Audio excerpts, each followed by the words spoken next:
जय श्री कृष्णा। राधे राधे दोस्तों। तो दोस्तों, जेठ माह की पूर्णिमा कब है, जेठ माह की पूर्णिमा की शुरुआत कब होगी, समाप्ति कब होगी, और सत्यनारायण की कथा, भगवान की कथा आपको किस दिन करानी है, किस दिन शुभ रहेगा, और आपको स्नान दान कब करना है, सभी महत्वपूर्ण बातें पूर्णिमा से संबंधित हम आपको इस वीडियो में बताएंगे दोस्तों। तो वीडियो को पूरा देखिएगा। जैसे कि मैंने पहले भी आप लोगों को बताया है कि पूर्णिमा और अमावस तिथि बहुत ही विशेष है हमारे शास्त्रों के अनुसार। अगर आप पूर्णिमा तिथि और अमावस तिथियों के उपाय करते हैं अपने घर में, तो धन धान्य की कमी नहीं होती है। घर में पैसा भी आता है, बरकत भी होती है, और व्यापार भी आपका अच्छे से चलने लगता है, क्योंकि पूर्णिमा तिथि लक्ष्मी को समर्पित है। अगर आप पूर्णिमा तिथि के उपाय करेंगे तो आपके घर में बरकत भी होगी। और हाँ दोस्तों, यहाँ पर एक छोटी सी रिक्वेस्ट करेंगे दोस्तों, अगर आप चैनल पर पहली बार आए हैं, अभी तक आपने चैनल को सब्सक्राइब नहीं किया है, तो आप सभी से एक छोटी सी रिक्वेस्ट है दोस्तों, चैनल को जरूर से जरूर सब्सक्राइब कर लीजिएगा। और मेरा वीडियो थोड़ा भी पसंद आता है तो प्लीज़ एक लाइक मार के जाइएगा, क्योंकि आपके एक लाइक और एक सब्सक्राइब से हमें बहुत ही अधिक हिम्मत और प्रेरणा मिलती है दोस्तों। कमेंट में जय माँ लक्ष्मी लिखना बिल्कुल मत भूलना। अब जान लेते हैं कि जेठ माह की पूर्णिमा कब समाप्त हो रही है, कब समाप्त होगी और कब शुरू होगी। तो देखिए, जेठ माह की जो पूर्णिमा आपकी बार लगेगी, जिन लोगों ने वट सावित्री का व्रत नहीं किया है या नहीं कर पाए हैं, जिनके घर में पूर्णिमा पर होता है, वो लोग पूर्णिमा पर करेंगे। तो बहुत सारे ऐसे लोग हैं, बहुत सारे ऐसे जगह है जहाँ पर वट सावित्री का व्रत पूर्णिमा पर किया जाता है। तो जिन लोगों ने नहीं किया है वो पूर्णिमा पर कर लेंगे। अब जान लेते हैं कि पूर्णिमा तिथि पर हमें कौन कौन से कार्य करना शुभ रहता है। तो सबसे पहला काम है सुबह जल्दी उठना। जितनी जल्दी आप उठेंगे उतनी जल्दी आपके सारे काम होंगे। और सबसे पहला काम है आपको अपने दहलीज की सफाई करना। आप अपने घर की सुबह की झाड़ू निकालना। बासी झाड़ू जो होती है वो सुबह की जितनी जल्दी होंगे उठेंगे आप, उतनी जल्दी आप अपने घर की झाड़ू लगाएंगे। और घर की जो दहलीज होती है, मेन चौखट, उसकी अच्छे से साफ़ सफाई आज आपको मेन गेट की कर लेनी है, क्योंकि पूर्णिमा तिथि हमारे पूर्णिमा और अमावस हमारे शास्त्रों के अनुसार ये दोनों तिथियां ही बहुत ही विशेष हैं। आप जितने भी उपाय करेंगे इसमें आपको सफलता मिलेगी ही मिलेगी।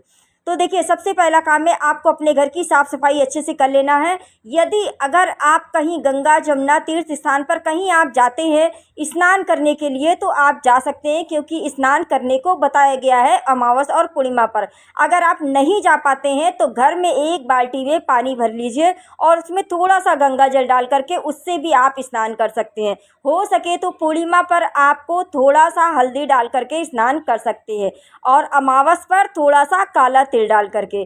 तो पूर्णिमा पर आप थोड़ी सी हल्दी डाल करके और उस दिन आप स्नान करें। आप चाहे तो पूरे घर को अपने करवाएं, और आप चाहे तो एक सदस्य भी कर सकता है। तो इस तरीके से आपको स्नान करना है। स्नान करने के बाद सबसे पहला काम होता है दान निकालना, क्योंकि जो अमावस पर किया गया दान वो पितरों को समर्पित होता है, और जो आप पूर्णिमा पर दान करेंगे वो आपके जो देवी देवता हैं उनको समर्पित होगा। तो पूर्णिमा पर किया गया दान हमारे घर के देवी देवता को समर्पित हो जाता है। तो आज के दिन जो जिसको बोलते हैं सीधा कच्चा अनाज, वो आपको निकालना है। तो अपने घर में एक थाली में आप कच्चा अनाज निकाल लीजिए। दाल हो गई, चावल हो गया, आटा हो गया, आलू हो गया, नमक हो गया। और देखिए, दक्षिणा के बगैर दान बिल्कुल भी अधूरा है। और देखिए, अरहर की दाल बिल्कुल भी आपको दान में नहीं देनी चाहिए। अरहर और मसूर की दाल, ये दोनों दाल आपको बिल्कुल भी नहीं देनी चाहिए दान में। ठीक है, तो ये इस चीज़ का भी ध्यान रखिएगा। उसके बाद आपको सीधा निकालना है, और अपने देवी देवता का, जो भी आपके घर के देवी देवता हैं उनके नाम से आप निकाल लीजिए। और उसके बाद उसमें दक्षिणा रख दीजिए, क्योंकि दक्षिणा के बगैर दान बिल्कुल भी अधूरा है। तो उसको रखने के बाद आपको दान निकालना है। फिर दान निकाल करके आपको कहीं भी, आप किसी भी मंदिर में दे सकते हैं, किसी भी ब्राह्मण को दान दे सकते हैं। इस तरीके से आपको दान पुण्य करना है। उसके बाद दूसरा काम होता है आपको अपने दहलीज की पूजा करना। दहलीज की पूजा करने का विशेष महत्व है। आप अपने घर की जो भी दहलीज है, उसी से माता लक्ष्मी हमारे घर में विराजमान होती हैं, हमारे घर में आती हैं। तो अपने दहलीज की स्वास्तिक बना करके, धूप दीप दिखा करके, फूल अक्षत रख करके, आज अपने घर की जो मेन चौखट होती है, मेन दहलीज, वहीं से ही हमारे पितृ भी प्रसन्न होते हैं, और उसी दहलीज से हमारे घर में माता लक्ष्मी भी आती हैं। ठीक है, तो दहलीज की पूजा करना बिल्कुल मत भूलें। अपने घर की दहलीज की पूजा ज़रूर से ज़रूर करें। तीसरा नियम है तुलसी पूजा। तो तुलसी भी पूजा आपको ज़रूर से ज़रूर करनी है, प्रतिदिन करनी है, और दिन पड़ रहा है सोमवार तो ज़रूर आपको करनी ही करनी है। तुलसी पर सुबह चाहे तो सुबह दीपक लगा सकते हैं, वरना शाम को तो ये आपको धूप दीप करके एक दीपक लगाना ही लगाना है।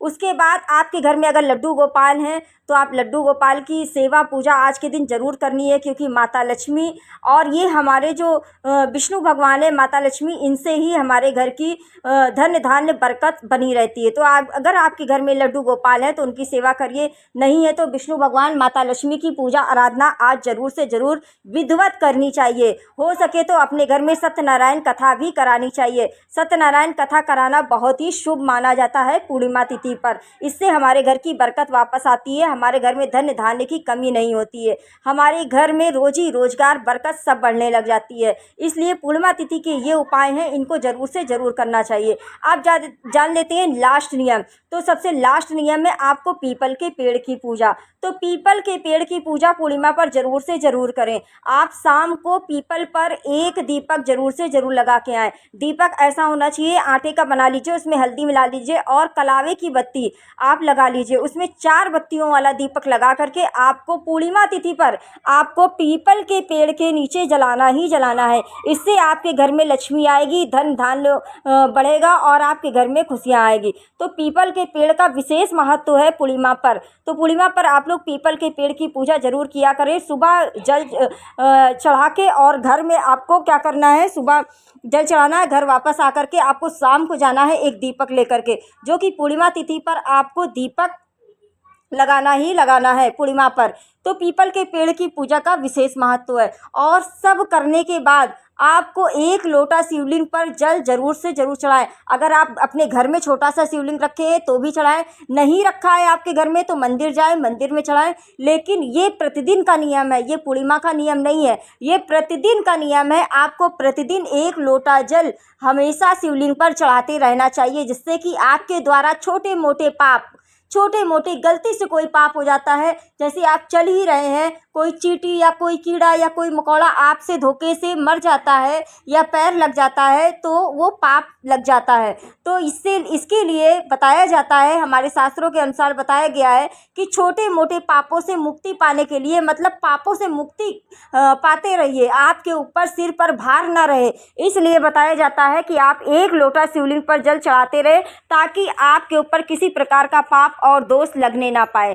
ठीक है, तो इस तरीके से आपको करना है। और अब जान लेते हैं कि पूर्णिमा तिथि कब शुरू हो रही है और कब समाप्त हो रही है। तो देखिए, पूर्णिमा तिथि की जो शुरुआत हो रही है वो हो रही है 29 जून दिन सोमवार सुबह 3:60 से ये शुरू हो जाएगी। 29 जून दिन सोमवार सुबह 3:60 से ये शुरू हो जाएगी, और 30 जून दिन मंगलवार सुबह 5:26 पर ये समाप्त हो जाएगी।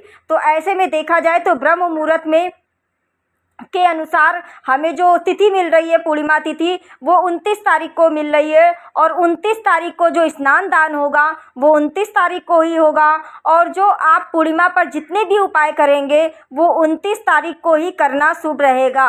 और जो लोग सत्यनारायण भगवान की कथा कराते हैं वो 29 तारीख को ही कराना बेहद शुभ रहेगा, क्योंकि 30 जून को सुबह 5:26 पर ये पूर्णिमा तिथि समाप्त हो जाएगी। तो ऐसे में पूर्णिमा तिथि के जितने भी उपाय हैं जो शुभ रहने वाले हैं वो 29 जून को ही रहने वाले हैं। और ब्रह्म मुहूर्त के अनुसार 29 जून को ही सोमवार के दिन ही पूर्णिमा तिथि का जो लोग व्रत करते हैं, जो लोग चंद्रमा को अर्घ्य देते हैं, वो लोग सोमवार को ही चंद्रमा को अर्घ्य देंगे। और चंद्रमा का जो निकलने का समय होगा वो 7:02 पर शाम को होगा। तो ओम सोम सोमाय नमः इस तरीके से मंत्र का जाप करके भी आप चंद्रमा को अर्घ्य दीजिएगा। और पूर्णिमा का व्रत जो लोग करते हैं वो कर लीजिएगा। चंद्रमा को अर्घ्य देकर कुछ मीठा ही खाया जाता है। इसमें पूर्णिमा के व्रत में मीठा खाने का ही बताया गया है। आप लोग नमक नहीं खा सकते हैं। मीठे में आप फलाहार कर सकते हैं, कोई भी फल ले सकते हैं, या मीठा फलाहार कुछ भी कर सकते हैं। अन्न खाने का बिल्कुल भी कोई भी विधान नहीं बताया गया है। अगर आप शुद्ध हैं, मतलब अच्छे तरीके से हैं, स्वस्थ हैं, तो फिर आप को ज़रूरत नहीं है। अगर आप स्वस्थ नहीं है, किसी प्रकार से आप बीमार बीमार हैं तब आप ये फल अन्न वगैरह ले सकते हैं। तो इस तरीके से पूर्णिमा का व्रत किया जाता है और पूर्णिमा के व्रत में हमेशा याद रखिए कि मीठा ही खाना चाहिए, नमक का प्रयोग नहीं करना चाहिए। तो एक एक बातें मैंने आपको समझाई है पूर्णिमा व्रत से संबंधित, कैसे आपको व्रत करना चाहिए, क्या क्या करना है, और लक्ष्मी प्राप्ति के लिए विशेष है ये पूर्णिमा का व्रत। तो लक्ष्मी, जिसके घर में लक्ष्मी की कमी है वो पूर्णिमा पर इन उपायों को ज़रूर से ज़रूर करें। तो दोस्तों मेरा वीडियो कैसा लगा कमेंट करके ज़रूर बताइएगा और कमेंट में जय माता लक्ष्मी लिखना बिल्कुल मत भूलिएगा। और चैनल पर पहली बार आए हैं, अभी तक आपने चैनल को सब्सक्राइब नहीं किया है, तो आप सभी से एक छोटी सी रिक्वेस्ट है दोस्तों, चैनल को ज़रूर से ज़रूर सब्सक्राइब कर लीजिएगा। और मेरा वीडियो थोड़ा भी पसंद आता है तो प्लीज़ एक लाइक मार के जाइएगा। चलिए